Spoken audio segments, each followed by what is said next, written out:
Good morning, everyone. We delayed a few minutes because security is daunting in this building, as it should be. But we have a large live streamed audience looking on, and we know that other people will stream in actually, not just virtually. And I want to welcome all of you. I'm Jane Harmon, the president and CEO of the Wilson Center. And here we are celebrating a new book by veteran Middle East watchers and two of the Wilson Center's geniuses who happen to be married to each other, Morena and David Ottaway. Apologies to everyone that I have to leave early, and I do appreciate the fact that we made this event earlier, but there is a memorial service for a dear friend and major Washington benefactor, Don Brown, in less than an hour. But there's no way I would have missed the chance to introduce this event with the Ottaways and my absolute favorite columnist, absolute favorite. I hope that reached you. Best-selling author and dear friend, David Ignatius. Everyone here lived through, yes, everyone here, you're all adults, the misnamed Arab Spring around 2011. But in a tale of four worlds, David and Morena Ottaway have made one of the first truly thoughtful efforts to unpack what happened in the region in the years since. They are superbly qualified to do this. Morena and David have a combined 50 years of experience observing the Arab world. That's kind of big. Yeah, David worked at the Washington Post for 35 years, and for many of those years, reported from the Middle East, from Cairo and elsewhere, Africa, Southern Europe, and also, obviously, in Washington. Their good ideas were nurtured, good ideas in this book and in other writings, were nurtured in the Wilson Center garden, where many other enormously thoughtful books have taken root. How do you like that image? Such as David Sanger's The Perfect Weapon and Joby Warwick's soon-to-be-published book on Syria. When is David Ignatius going to write a book in the Wilson Center garden? Oh, good question. Soon.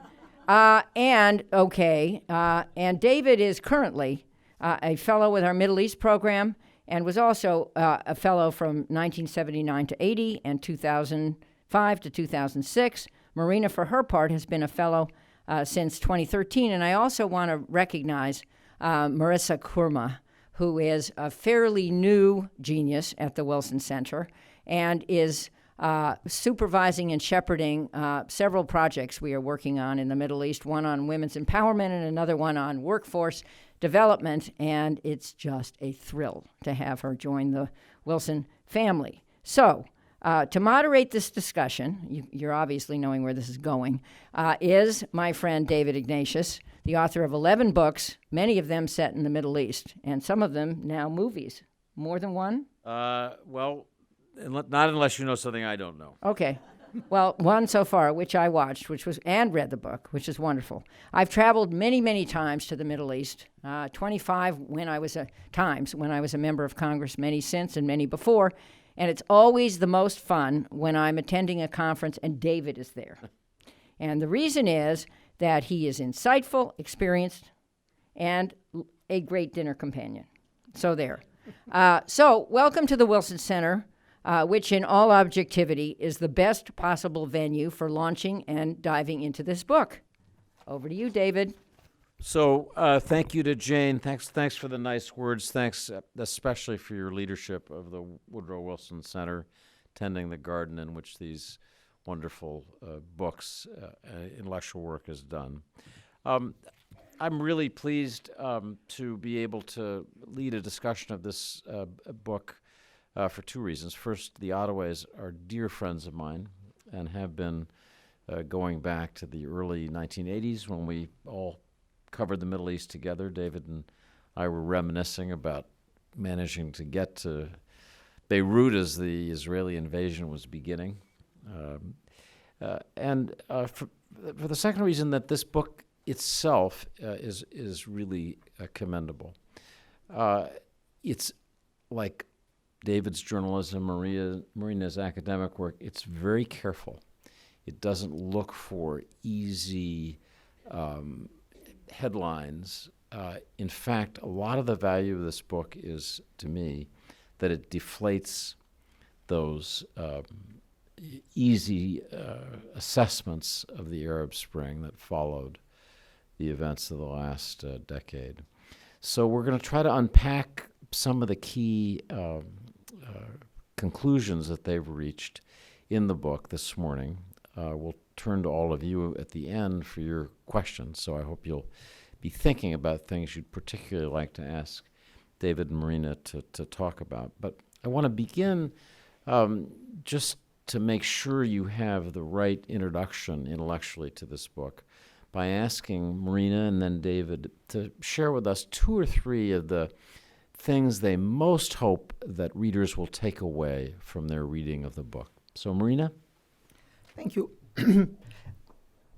I think the first takeaway is that this was a real turning point for the Middle East. There has been a lot of discussion about, earlier there was a great enthusiasm about these new revolutions. Then everybody talked about revolutions that failed. And that led to the conclusion that nothing has changed. Nothing could be more wrong. A lot of things have changed in the Middle East. Different things have changed in different parts of the region. But there is one common thread all across, that nowhere governments are taking their citizens for granted the way they did before the Arab uprisings.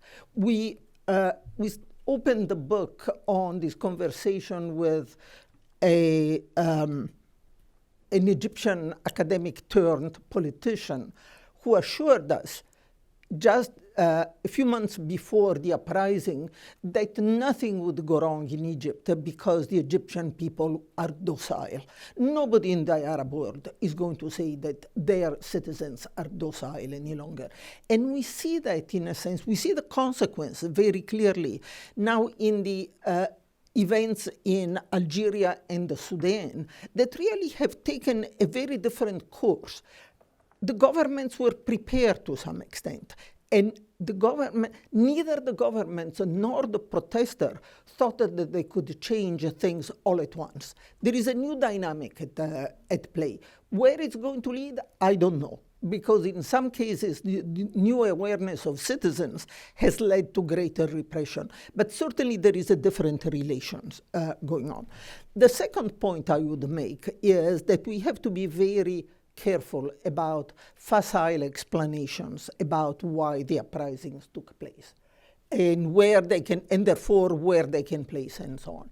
Most of the explanations that have been given, the dire economic situation, the youth bulge, etc., point to chronic situations that anybody working on the region had been talking about for decades. There is, the composition, the age composition of Arab population has not changed suddenly.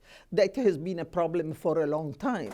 Situations in economic situation around the Arab world have been dire, not everywhere, not in the Gulf producing country, but by and large have been dire.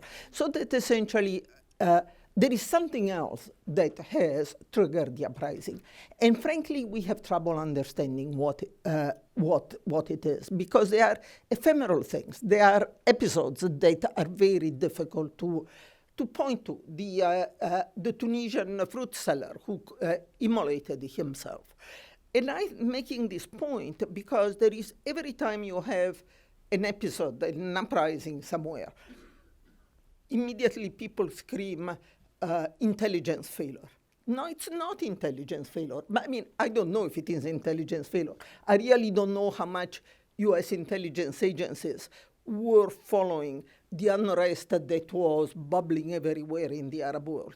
But the fact is that we don't have the capacity, and this is a collective we don't have the capacity to predict where these problems, where these outbursts take place.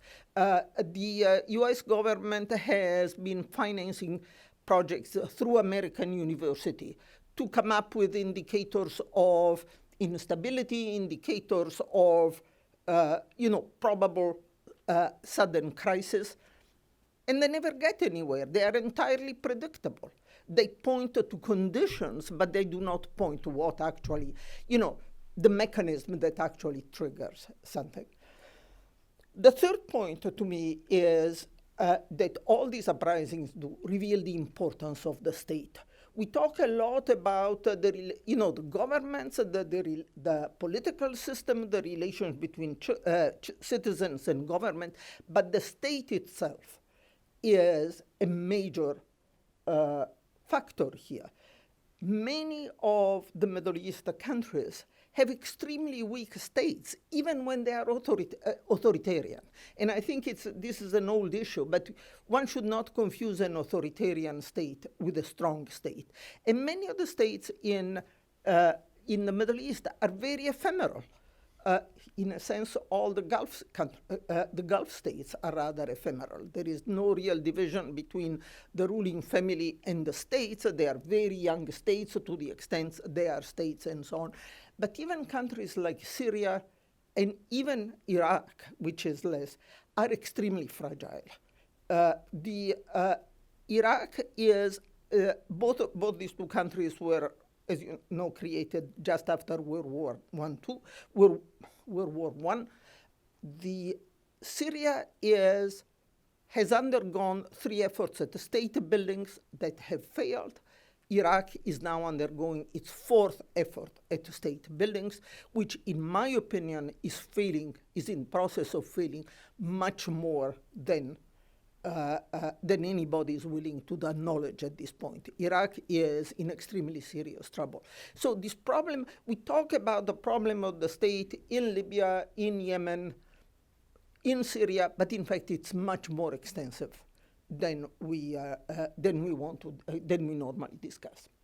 And I'll leave it at that. David, what would be your takeaways for this audience? I would like to emphasize, I think, some of the good news that's come out of the uprisings, and really takes me to the Maghreb, where we lived. By the way, we lived in Algeria for 3 years back in the 60s, when Bouteflika, who just got kicked out of power, I was there when he became foreign minister in 1963. He's been around for a long, long time. 2 of the big fissures that opened up because of the uprising was the Sunni Shiite fissure, which really has affected Levant and the Gulf. And the other one is between Islamists and secularists, which really came to a head in Egypt when, the Muslim Brotherhood was in power for a year with Mohammed Morsi. And then the tremendous reaction by the military, who overthrew the Muslim Brotherhood government and has locked up somewhere between 40 and 60,000 Muslim Brotherhood leaders, supporters, and with which there is no dialogue today between the military in Egypt and the Islamists. There's just an incredible, dangerous gap. On the other hand, in the Maghreb, they have figured out, and we really concentrate on Morocco and Tunisia, but this is also true of Algeria. They have figured out how to integrate the Islamic parties into the political system successfully. Now, Morocco is a monarchy, and they followed one route, and Tunisia is a secular regime, and they followed another route. But even in Algeria, they have convinced enough Islamic parties to participate in the process, to the extent that I remember counting in the 90s, there were 6 members of one Islamic party that were in the government supporting Bouteflika. So you have this total divide between Islamists and secularists in Egypt, and this very successful, relatively successful, but really quite successful effort and to integrate, to make the Islamic parties part of the system without dominating the system. Now, there are different reasons how this happened, but anyway, that's the good news to me. out of the one of the good news as regards this gap between the Islamists and the secularists that's really eating at Egypt. The other one, and this you go back to comparing it to just after World War I, is how many foreign powers are now involved in trying to shape the outcome of this new Arab world. You know, back at the end of World War I, it was France and England and just slightly the United States. Today, you have you have the United States, you have China, you have Russia, and France and England, UK involved in trying to shape it. But you also have all these regional powers: Turkey, Iran, Saudi Arabia, also imposing its will. So that the number of foreign actors involved in whatever conflict you want to look at is far greater than it was 100 years ago. However, what's so striking to me is that after 100 years, all these foreign powers are still shaping the Middle East. These countries have not been able to stand themselves up, and particularly Syria and Iraq, which are two of the traditional power centers of the Arab world. They've not been able to stand themselves up, and they've called in the foreign powers, and the place is overrun now by people with their fingers in various pies. And this is a real challenge for the local governments, how to deal with this huge number of foreign players, whether it's Turkey that's, occupying the northern part of Syria, or, Saudi Arabia that's leading a 9-nation coalition to fight in Yemen. I mean, it's just overwhelming. And that has really changed from what it was like at the end of World War I. So that's a wonderful introduction to what's challenging about the book. I want to take just one theme that Morena mentioned before we go on to some specific case studies of countries, and that's your larger point about the fragility of states in the Middle East. People have been saying since the time I began covering the Middle East in 1980 that these states were so fragile, it was typical to say, these are just tribes with flags. These were lines drawn in the sand by the Sykes-Picot Agreement. These are not real states. They'll never last. And yet they do. Decade after decade, there is a place called Iraq. There's a place called Syria. There's a place called Lebanon. There's a place called Jordan. And these were all thought to be, so fragile they would be blown away like those lines drawn in the sand. So I want to ask you, do you think there's a durability to these nations? Yes, carved out after World War I, carved from the Ottoman Empire. 50 years from now, will we be talking about a country called Syria, for example? 50 years from now, will we talk about a country called Iraq? Let me ask each of you that. Yeah, probably. We'll still be talking about a country called Iraq, or a country called Syria, or Yemen, or Libya, or whatever. That does not mean that there will be functioning states in those places. The international system, as it is today, does not allow states to disappear. I think it's very rare that that happens. And in fact, I think the modern world has invented the failed state. I mean, states have failed and disappeared, throughout history. But if the state failed, somebody else would gobble it up. Right. This is no longer permissible, so that essentially the international system keeps in place these entities that we call them in the book non-state countries. And we keep on recognizing them. And that's a problem because let me give you an example of two non-state countries. One is Lebanon. we all know that the state in Lebanon hardly functions, but Lebanon as a country has learned to function without a really functioning state. It does not have a central government that controls the entire territory, that does all the things that the states are supposed to be doing, and yet one way or another Lebanon limps along. It's not, so in that sense, the absence of a state in Lebanon is not a tragedy. You have a much more tragic case in Somalia, where the state disappeared, 30 years ago now? And yet, the international community still recognizes Somalia as a state, has made untold attempts to put together a government that functions, and it never does. And at the same time, refuses to give any recognition to those parts of Somalia, like Somaliland and Puntland, that appear to function in a way, because the international order does not allow these things to happen.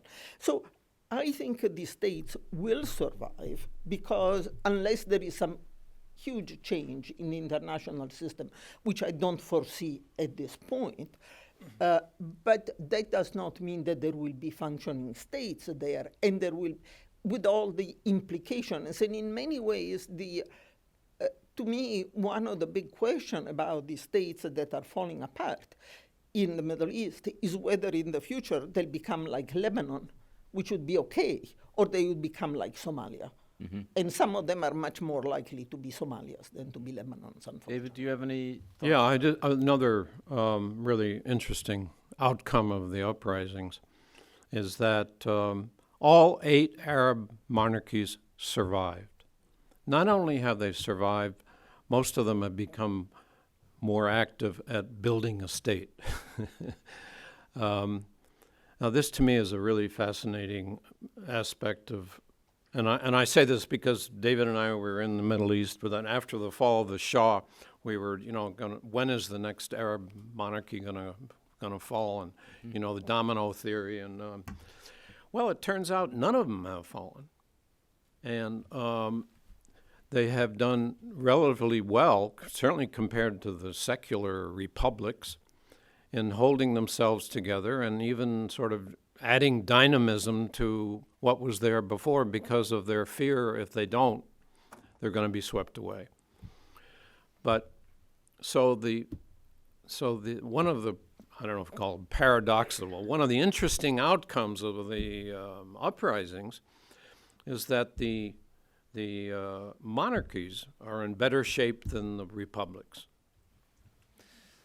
So I share your view, for what it's worth, that these fragile states do have some real existence. It turns out, I mean, I was in Lebanon like David, and remember this sense of Lebanon dissolving into its cantons, into the little, vilayets of Ottoman times. There was a, Druze mini-state. We had to get a press card if we wanted to go to Mukhtara. We had to get a press card for, visiting the Maronite heartlands in Kasserwan. And no one would have thought that this little Lebanon would continue, but it did. And my feeling is, I think, similar to David's and Morena's, maybe a little stronger, that turns out the idea of being Lebanese mattered to people who lived there. It didn't matter enough that they decisively broke Hezbollah as a separate force, but the Lebanese army is getting stronger and stronger. The visit of the United States destroyer to Lebanon in this last week, I think, is a more significant event than people recognize. So I want to move on now to individual countries that David and Morena write about. And let's start with the one that's most in the news right now, and that's Saudi Arabia. We're all trying to figure out, what is Saudi Arabia going to do after the attack on its oil facilities. But at a deeper level, we're trying to understand the person who effectively governs Saudi Arabia, the Crown Prince Mohammed bin Salman. And David, why don't you focus on this? David has some very interesting, and I think, for Washington, unconventional views. So David, give us your take on MBS and Saudi Arabia.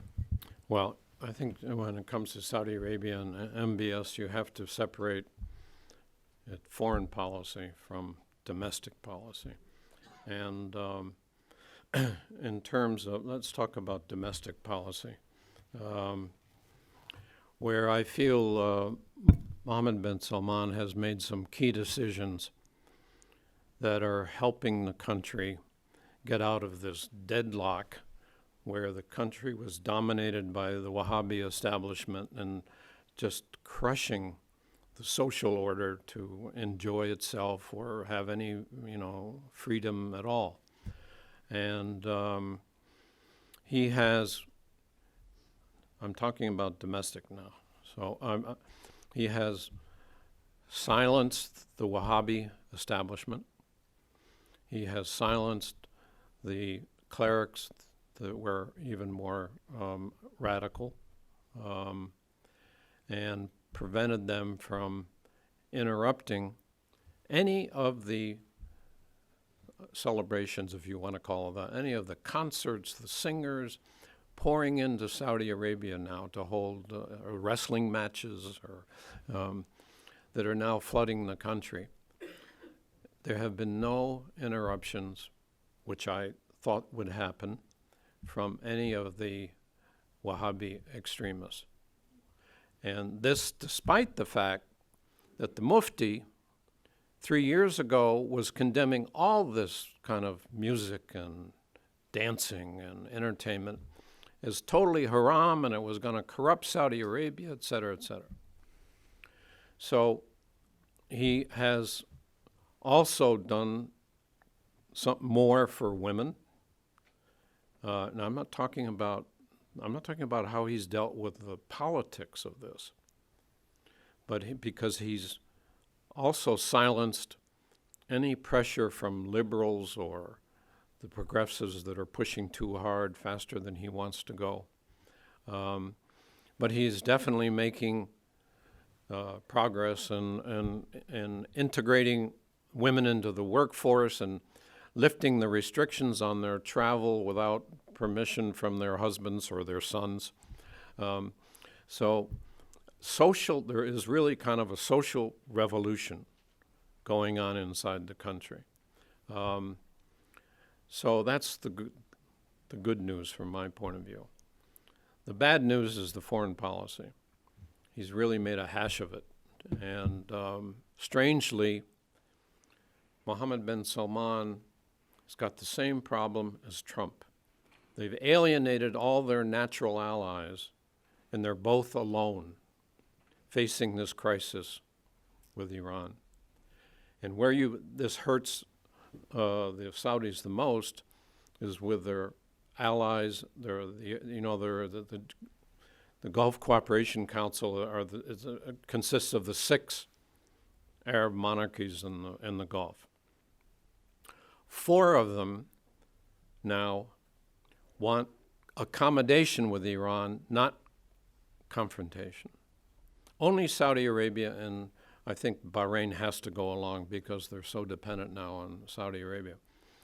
So all their natural allies, even in the ones that face Iran the closest, just across from the Gulf, are not interested in confrontation with Iran. And similarly, Trump and the European allies, Trump's our once upon a time European allies, they don't want confrontation either.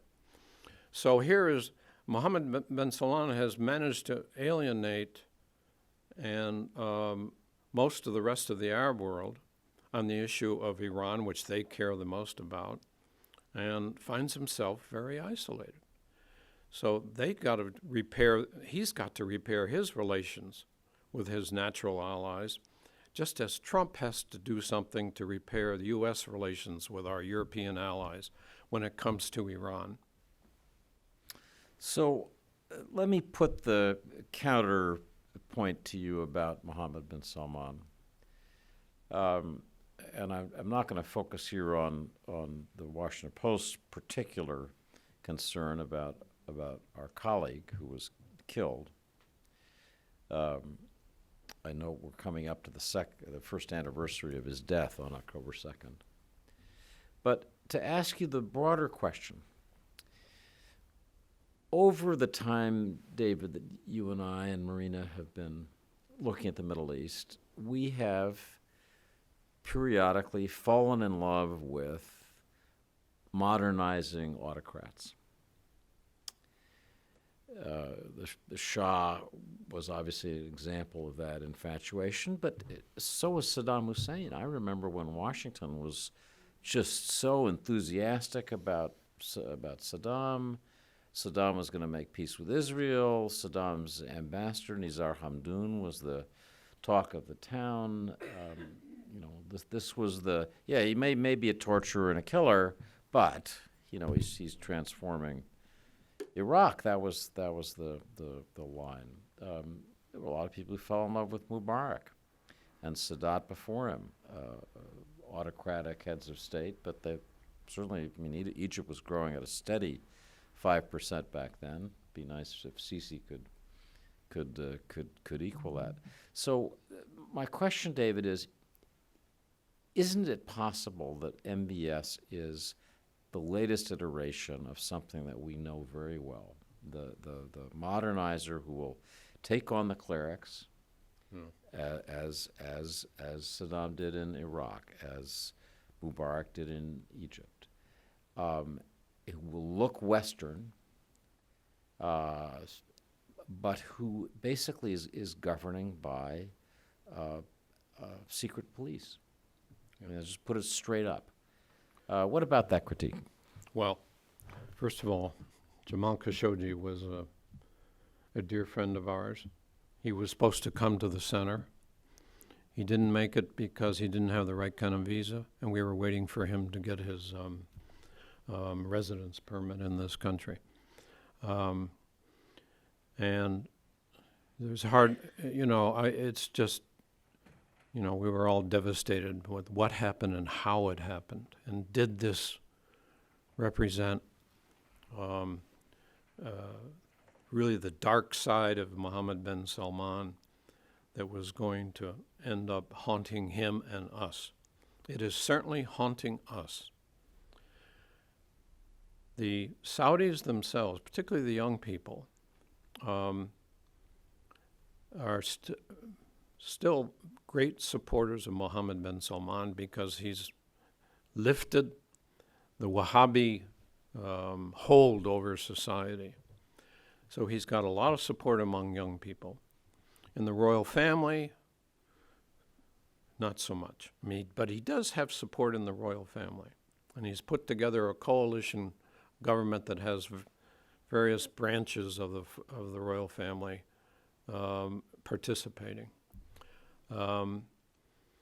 Now, you can, if you put this into kind of historical perspective, there's a guy by the name of Sam Huntington who wrote a book, Political Order and Changing Societies. And he has a section in there, what she calls the King's Dilemma.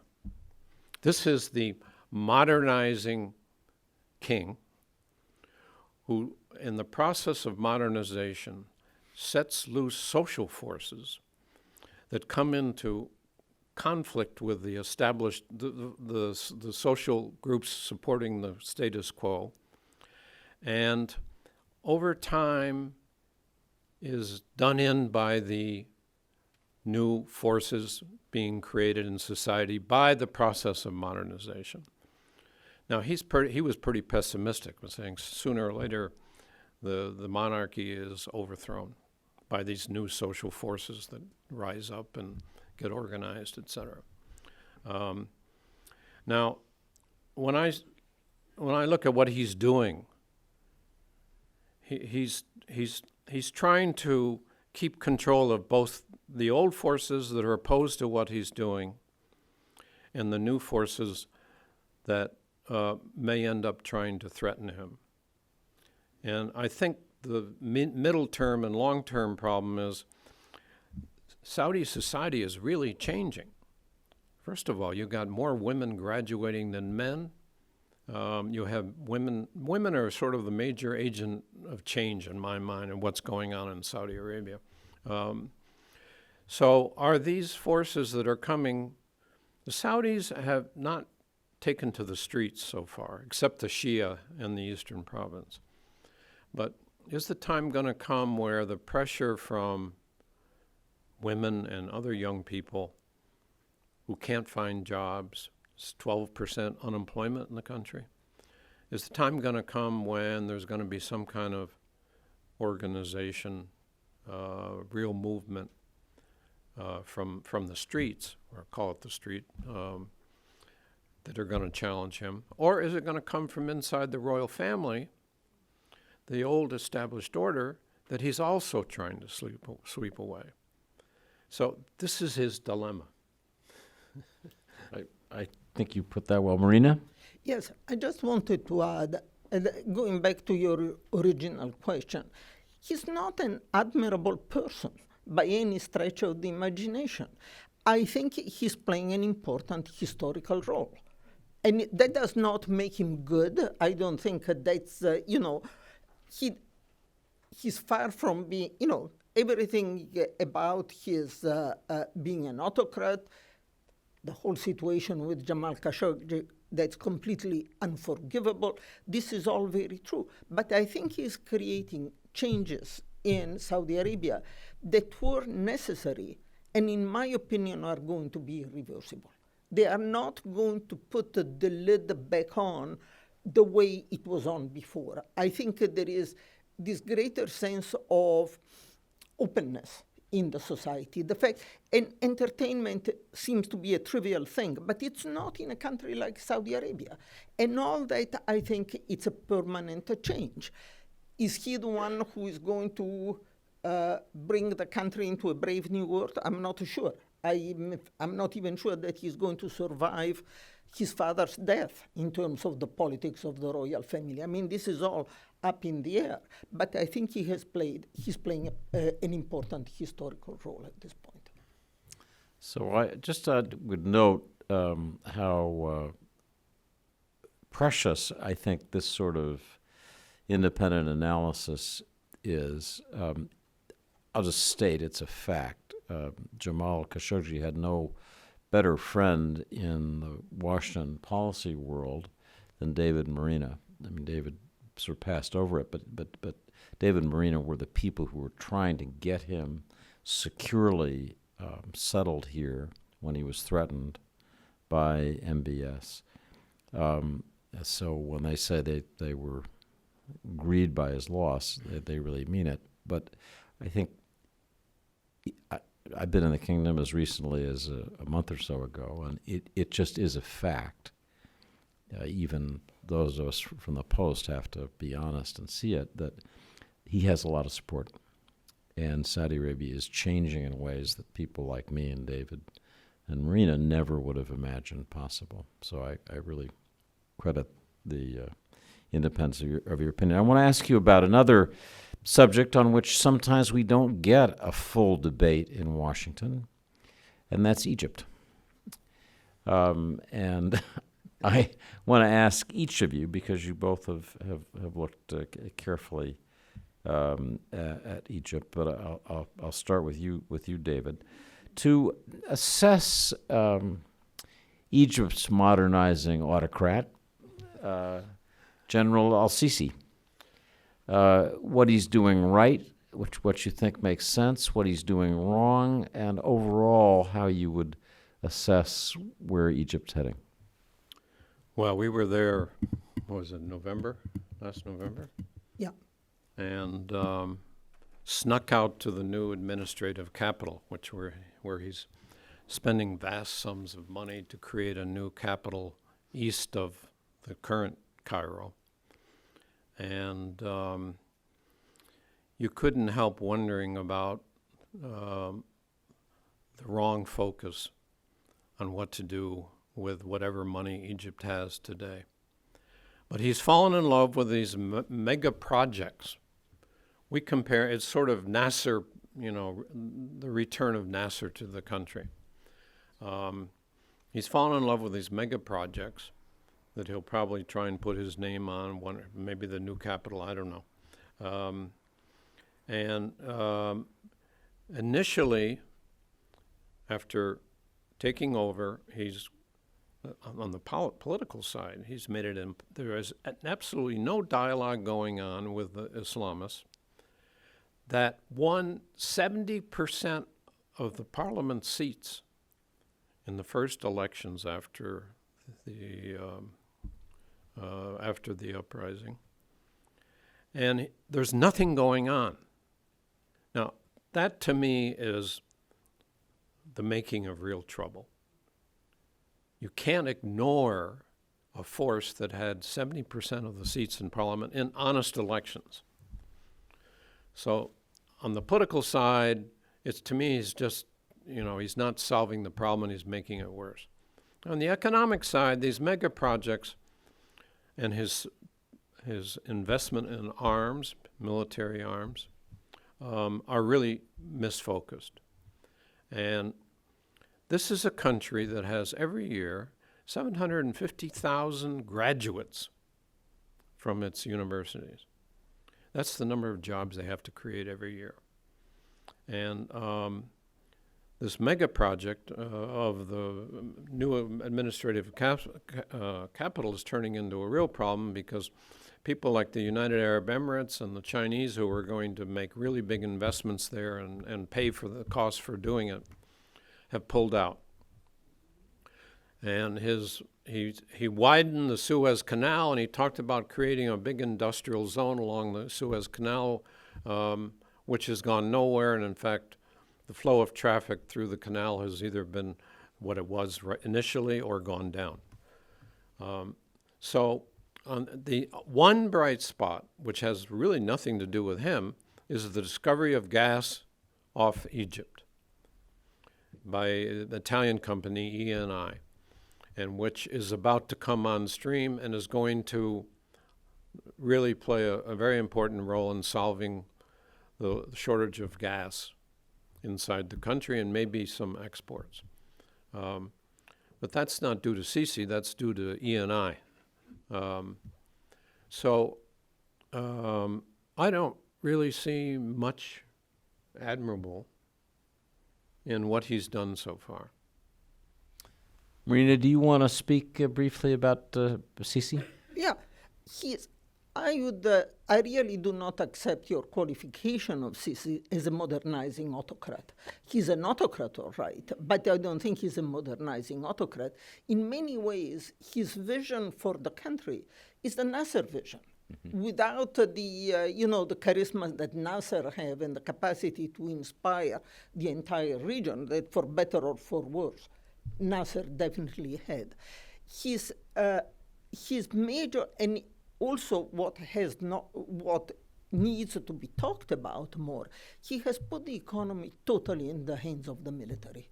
The private sector on these big projects acts as subcontractors for the military, so that essentially it's a totally military economy, and that's the way the military wants it. Sisi may be more of in many ways, needs to be looked at more of a front for the military than a leader in his own name. And I would not be surprised if at some point the military decided to dump him in favor of somebody else. Sisi may very well go, the military will stay, because there are at this point no alternate forces in the country.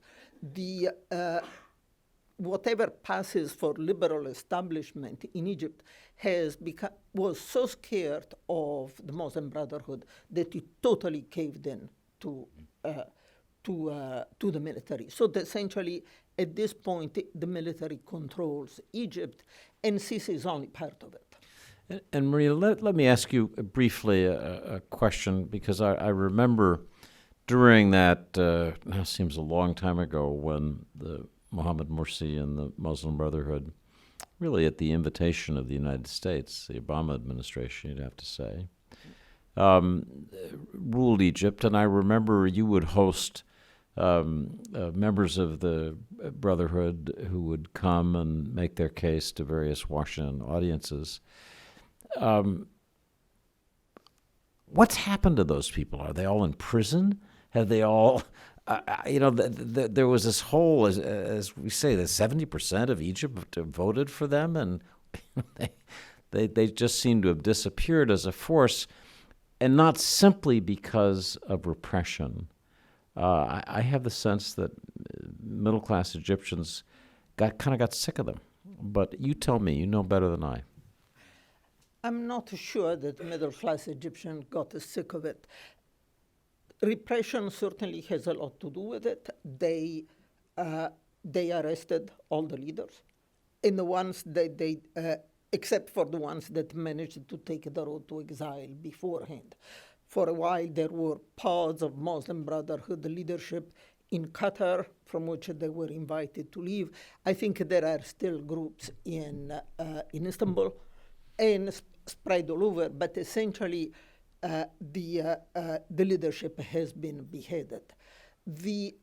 I will not write them off yet, because I think the Muslim Brotherhood has survived or thickened thin since 1928 under great wave of repressions. These Islamist parties, not only in Egypt, but everywhere. And Nahda was apparently destroyed by Ben Ali, but it made a comeback as soon as it had a chance. So I think the pro-Muslim Brotherhood sentiment is probably still there, and probably there is still a skeleton organization. The Muslim Brotherhood was a very strongly structured organization. I like to call it a Leninist organization in terms of the way it was put together. I think the remnants are still there, but I don't think there is any political space for them to operate in right now. So you mentioned Ennahda, and that's a good transition point to talking about what David and Morena describe as the one real success story in the post-Arab Spring era, and that's the Maghreb. And by that you don't simply mean Tunisia, which is often cited as, it's the democracy that survived the Arab Spring, but you mean more broadly Morocco, to some extent Algeria. And Morena, why don't we just explain to this audience, the Maghreb is a place people tend to travel a little less than other parts of the Arab world. What you've seen, why you're encouraged, what implications, if any, there are for the rest of the Arab world, and what's happened there. Well, I think David was talking earlier about the integration of the Islamists in the political system in Morocco and Tunisia. One of the most reassuring things we heard on our last trips there from a wide variety of people saying they have become just normal political parties. And the fact that this normality of the political process is what gives reason for optimism. You cannot have even the beginning of democracy in countries that are really divided parties in power, which is after all a requirement for democracy. The parties people have to be willing to see the loss by the party they favor as not being an existential crisis. And I think that has been the case in these countries. In Morocco, the fact that now for since 2011, it is the PJD, the Party for Justice and Development, which is the Islamist party, that controls the premiership. Without anybody getting terribly upset by it, is very, very reassuring. The presence of the king is very important because in the end, everybody knows that the last, ultimately power is in the hands of the king, whether or not he wants to show it from day to day. And I think it much rather not be involved from day to day because it's boring after all. The king, and we should say parenthetically, the security service, n'est-ce pas? But not just the security services, because the king lends. All of these countries have good security. Egypt has a very good security service. You have been there. The mukhabarat is all over the place, right? But it does. But there is no moral authority behind the state. While the king does lend the moral authority. Yes, the security services are there. I do not want to deny that. But there is this element of moral authority that you have in the person of the king. And that has allowed the transition. In the case, I think Tunisia was very lucky originally in the sense that while the Ennahda got the plurality of the vote in the first election, the election for the Constituent Assembly back in 2012, what they were, or 11, I can't remember if they were before or after the beginning of the year. They got a plurality, but did not get the majority. So that they always had to compromise. They always had to form a coalition, which forced them to moderate their position. In addition, and here the importance of personalities. In the case of Morocco, it's the king. In the case of Tunisia, I think Ghanouchi, the head of Ennahda, played a huge role because he really, contrary to Morsi, whom he tried to advise and who never listened, he understood what the system could handle and what the system could handle. And he was willing to step aside and let others take the front row. He took he allowed a government of supposedly technocrats to replace a government controlled by Ennahda at one point for the sake of the political transition. So there was good politics on both sides. But what is important now is that both Tunisia and Morocco have accepted politics. The politics is a normal part of life, essentially. And that, to me, is reassuring. They are not democracies. They are not full-fledged democracies. I think the election in Tunisia is kind of dicey. I don't much like the people who are emerging at the head of the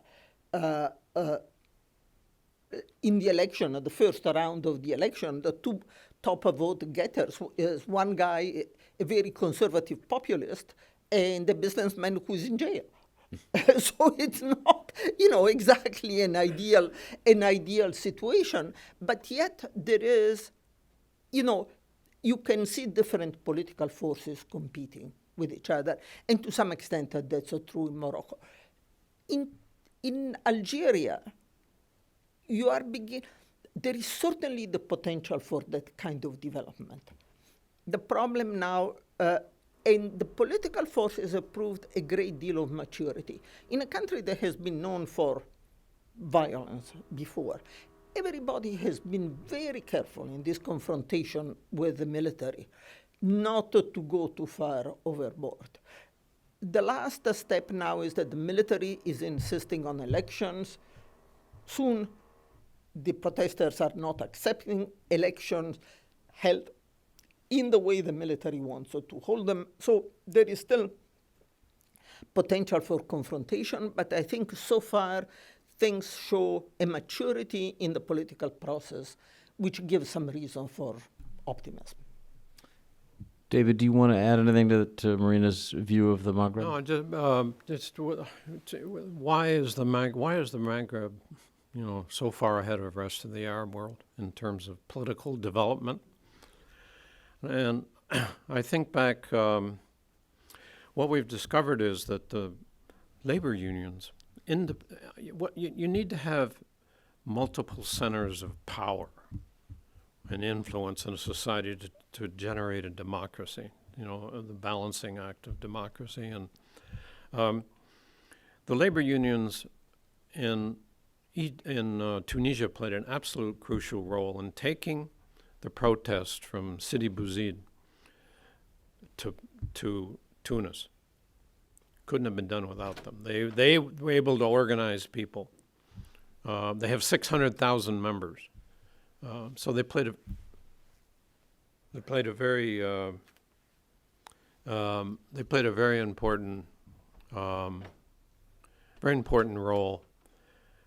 The other thing is there are political parties in North Africa that go back decades. When we lived in Algeria in 1962 and in 65, Morocco already had political parties that were functioning and fighting for power, et cetera, et cetera. Tunisia and Algeria had single-party systems initially after independence. But the Tunisians have a credible ability to rise up and to form into political parties in excess, which is their problem now.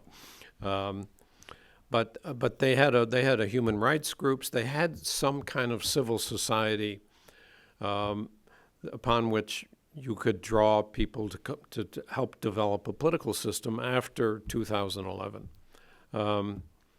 So these are special circumstances that you don't find anywhere else in the Arab world. So to my mind, strangely enough, Tunisia is an outlier among the republics, the secular governments. And I think Morocco is an outlier among the monarchies. And I don't see it's going to be easy to repeat what Morocco has done post-2011 anywhere else among any of the other monarchies. Just note one other interesting difference between the Maghreb and the other countries we've talked about. It's further away from the Arab-Israeli conflict. The wars with Israel, the legacy of the Palestinian demand for a homeland, the continual destabilization, the Ba'ath parties in Syria and Iraq, which really thrived on the conflict with Israel as their raison d'etre in part. You might add to that they're also farther away from Iran. Yes. And they do not want to get involved in the Saudi-Iranian struggle.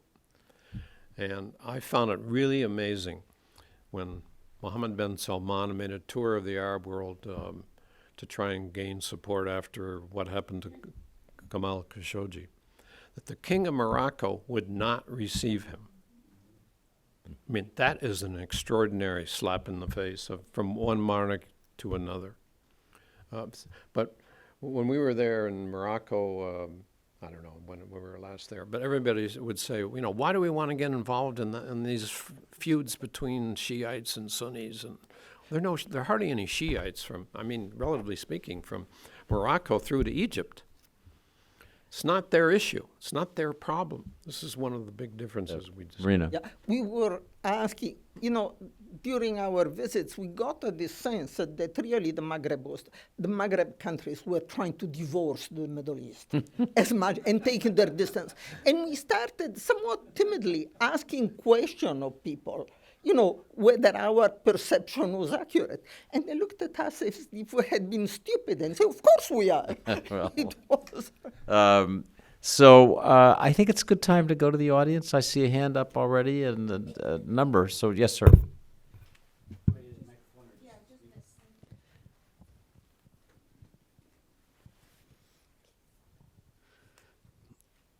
On that last point that you were making, David,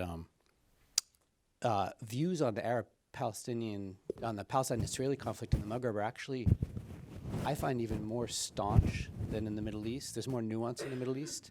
And Tunisians in particular, when you talk to Tunisians about the Palestine issue, because of the bombing of Tunisia when the PLO was there, is palpable.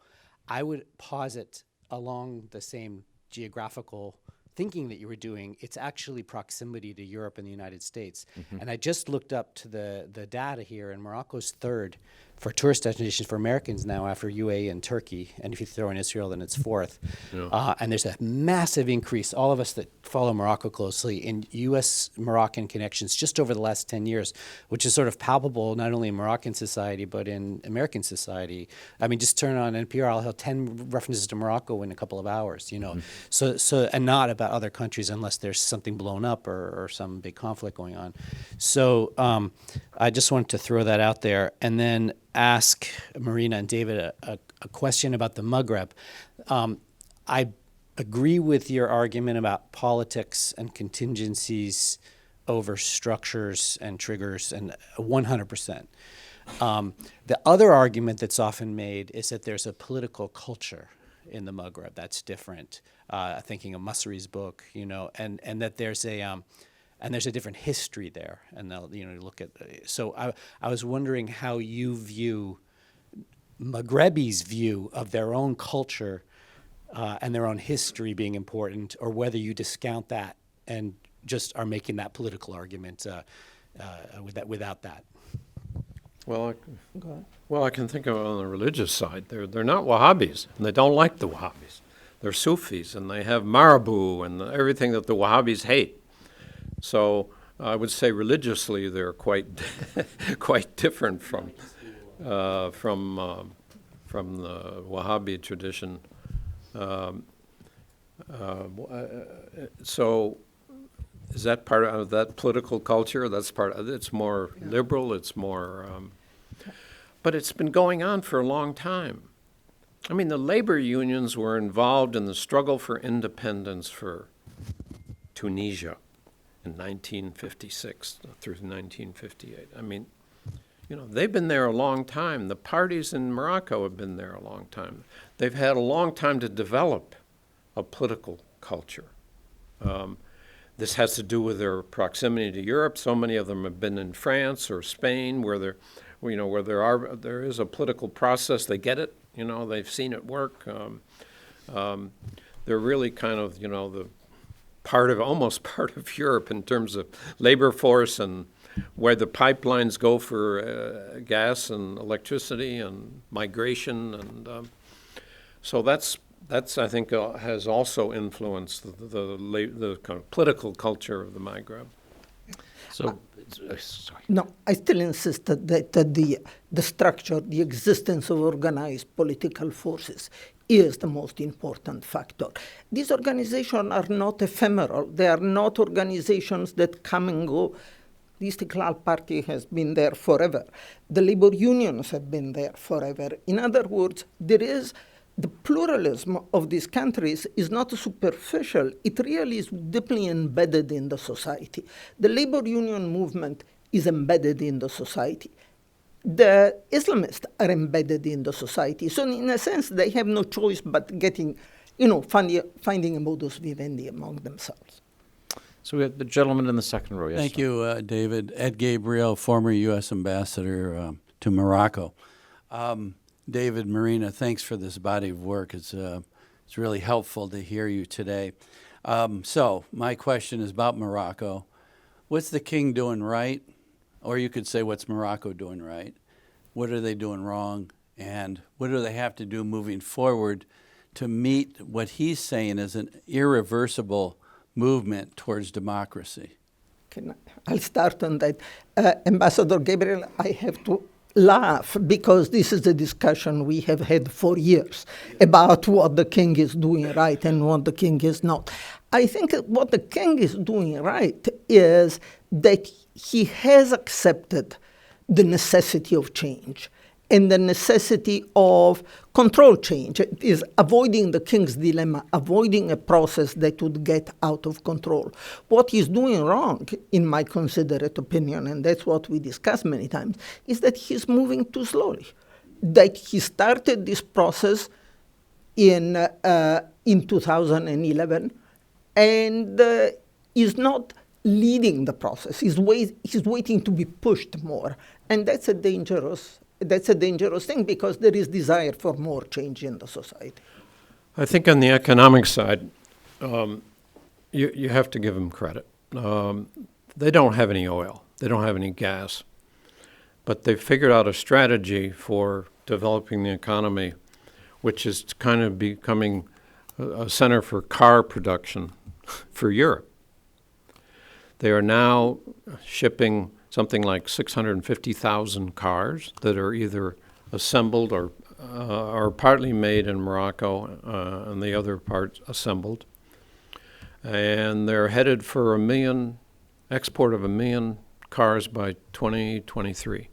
You got French companies there, you got the Indian company, the Chinese company, everybody is now going to Morocco, in the car industry. If you're not, because the wages are a third of what they are in Europe. But he's got a strategy.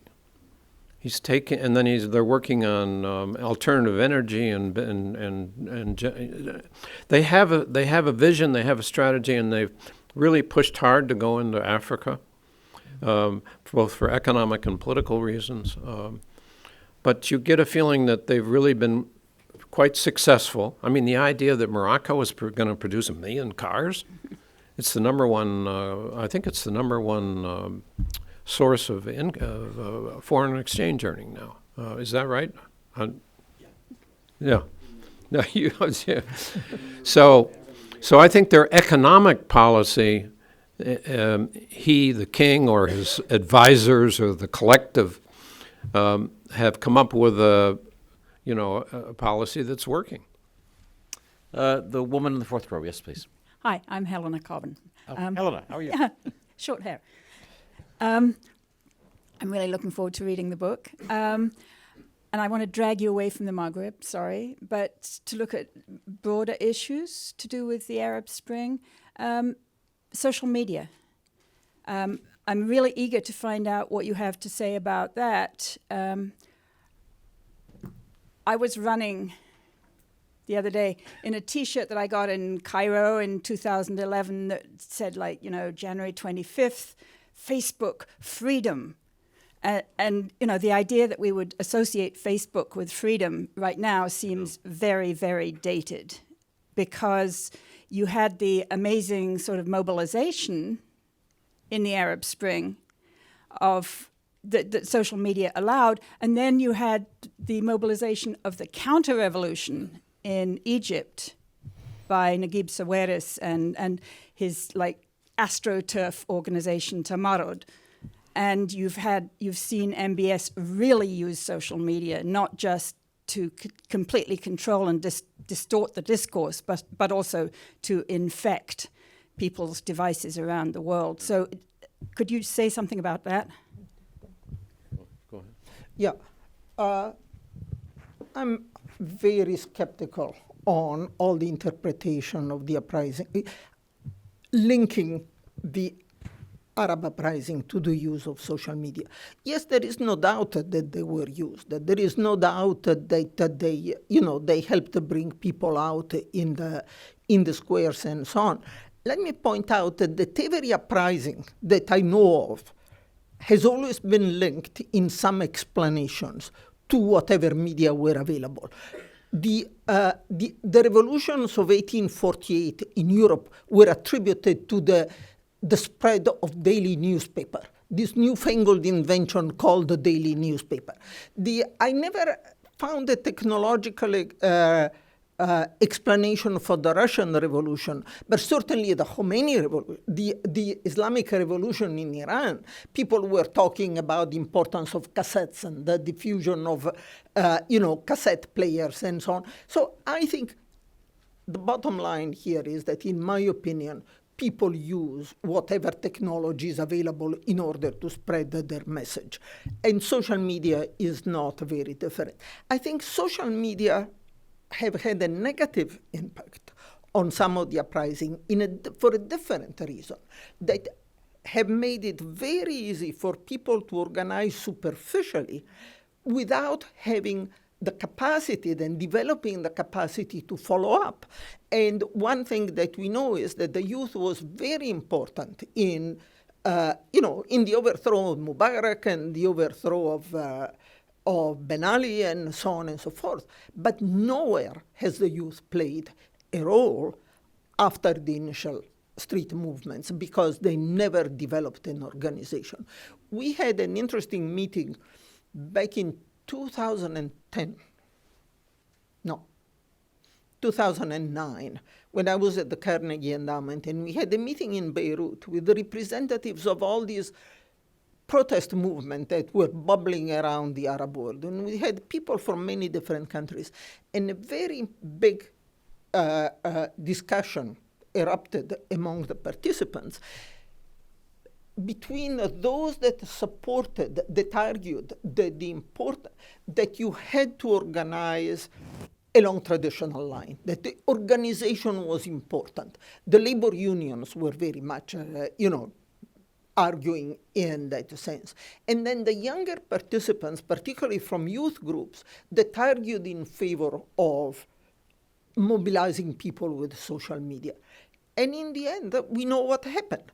That those organizations that had a structure are the ones that played an important role after the initial street movements. That the social media did bring out the people in the streets. And to some extent, it goes to your column on the movement in Hong Kong there. I don't know how many of you saw his piece. It was yesterday? It was posted yesterday. I just would note, in response to Helena, who's published so many important books about the Middle East. I did have this eerie feeling over the last week in Hong Kong. I just got back last night. That I was seeing something that I'd seen before, which I think is a function of technology. These flat, leaderless, spontaneously organized hashtag revolutions, we used to call them, and Mark Lynch in his book used that phrase. You see very much the same thing. I mean, people are looking at their phones and, don't go to Causeway Bay, go to Admiralty, and then they say we're like water. We're just evanescent. You can't find us. It's great for organizing protests that drive the police crazy. It's not so great for developing a social movement that has an agenda that can then, when it's got leverage, as these groups did in Tahrir. I was in Tahrir Square.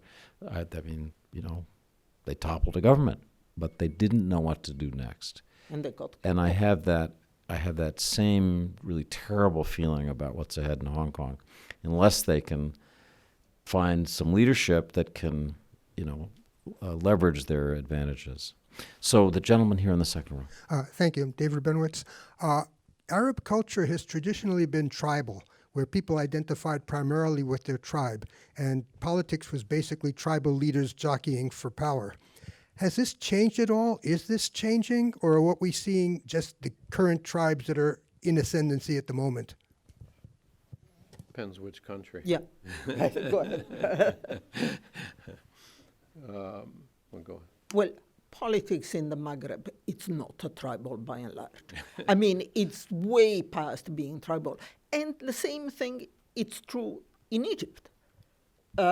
It's certainly still large. There is certainly very strong elements of tribal politics in the Levant and in the Gulf. But again, it's not so clear-cut because tribal allegiances are manipulated. And tribes are not necessarily, not all members of a tribe are on the same side. So that, it has not totally disappeared, but I would not give too large an importance to this. So we have time to take two more questions. There's a young lady there with the microphone, and then a gentleman one row back. Yes, please. Hi, I'm Lucille Greer. I'm from the Wilson Center. Earlier, you talked about sort of whether you doubted that MBS would survive the death of his father. I'm curious, a lot of MBS's policies seem to come from instability in his own place of power in the country. So I'm curious, who do you think that could be lined up as a rival or challenger to MBS when his father passes? Or if there's a specific faction of the royal family that you think is likely to be cultivated in that direction? You know, people who talk about royal politics in Saudi Arabia that know anything are few and far between. The ones that there was an attempt, people hoped that Prince Ahmed, who had once been the interior minister briefly, he was the one in London who came out and made some comments about, you know, I'm not responsible for Yemen, go ask the government or the other princes. He finally went home and he has totally disappeared. He hadn't said anything, hadn't done anything. Is he a rallying point? He didn't have a very good reputation when he was in government. He was, frankly, he was sort of considered lazy. And so he's one point. The more liberal wing of the royal family are the Al-Faisals. Turki Al-Faisal, who was the ambassador here, and his brother Khalid, who is the governor of Mecca. They have, so far, I'd say, either been silent or shown support for Mohammed bin Salman. The other is the Al-Walid wing, but they've grabbed him and put him in the Ritz-Carlton and put a fair warning, you get involved in politics, you'll be back, not in the Ritz-Carlton, you'll be in prison. So the Al-Walids have been sort of neutralized. So I would say he's been very successful in neutralizing any kind of potential challenge when the king dies. But, you know, when the king dies, they have to decide whether they're going to declare their allegiance to Mohammed bin Salman or not. There were 3 or 4 that disagreed on him becoming crown prince when they voted inside the council that's supposed to approve the crown prince and the king. But there's no obvious person now who's come out to challenge Mohammed bin Salman. But, you know, we got to wait and see until the king dies and whether they all line up and support him. And, you know, there could be more discontent. We'll see what happens with Iran, or whether that turns into a war between, you know, Iran and Saudi Arabia, which would really screw up all their, you know, economic development plans. And so, to me, it's not quite an open question, what's going to happen there, but I would, at this point, still bid on Mohammed bin Salman, and he's been very good in rallying support from the youth and the women. The reason for raising the question whether he can survive is that he's really trying to change single-handedly the character of the politics of the royal family, because until now, all the branches of the royal family have been involved in ruling Saudi Arabia, not only because the kingship has moved from brother to brother, but because the younger members have been involved in various positions. Now, Mohammed bin Salman is trying to eliminate anybody who does not belong to the Salman side of the family. He's appointing his brothers to all sorts of positions. He's taking personal control of all sorts of institutions that were in the hands of other branches of the family. And the question is, can he really do it? His legitimacy at this point is his father's legitimacy. Salman is a legitimate king under the old rule. Once the father is gone, there is no rule that gives Salman the legitimacy, that gives MBS legitimacy. Can he build enough of a legitimacy by then? And it seems to me that much of the question is, when is Salman going to die? And I have no idea. So we have time for one more question. I apologize to anyone who wanted to raise a question, but we've really come to the end of our hour and a half. Yes, sir. Thank you. I'm Leon Weintraub, a retired member of the Foreign Service.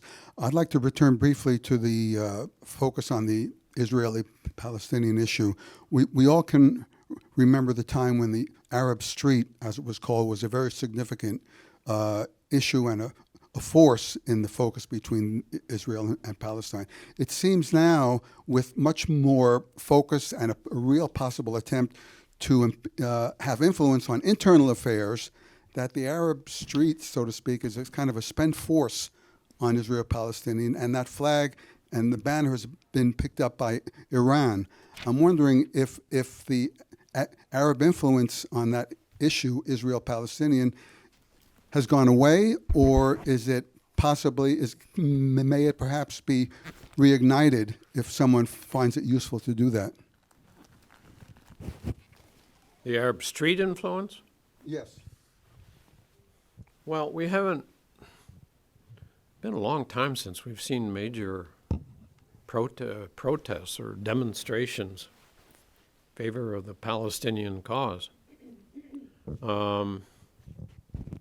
Even from governments. I mean, I'm surprised the lack of reaction to the United States, making Jerusalem, the undivided, recognizing it as the undivided capital, or the Golan Heights, where they've annexed the Golan Heights. Really, it's like, there's so much going on inside Arab countries that they have to worry about. Whether it's, getting enough bread to survive, or dealing with the chaos that's going on next door or even in their own countries, that the Palestinian issue, I must say, has faded as a rallying cause. I mean, I remember, this used to be really a rabble-rousing issue. And it's certainly not that anymore. And even Arab governments, I mean, it's sort of interesting in Saudi Arabia, where the king is definitely, we still support two-state solution, and with the Palestinians having their capital in Jerusalem as well. And Mohammed bin Salman, who really has been much more receptive to some kind of American approach to the problem, or American-Israeli approach to the problem. So there's a divide between older generation and younger, say, in the family. But no, it's just not the burning issue. I mean, and also the division between Gaza and the West Bank, and who do you support and how do you get them together? And they haven't been able, Mahmoud Abbas, who's 6 years beyond his time when he should have been reelected. I mean, the PLO is in a real mess too. So, the PLO, the Palestinian Authority. No, I think it's definitely faded.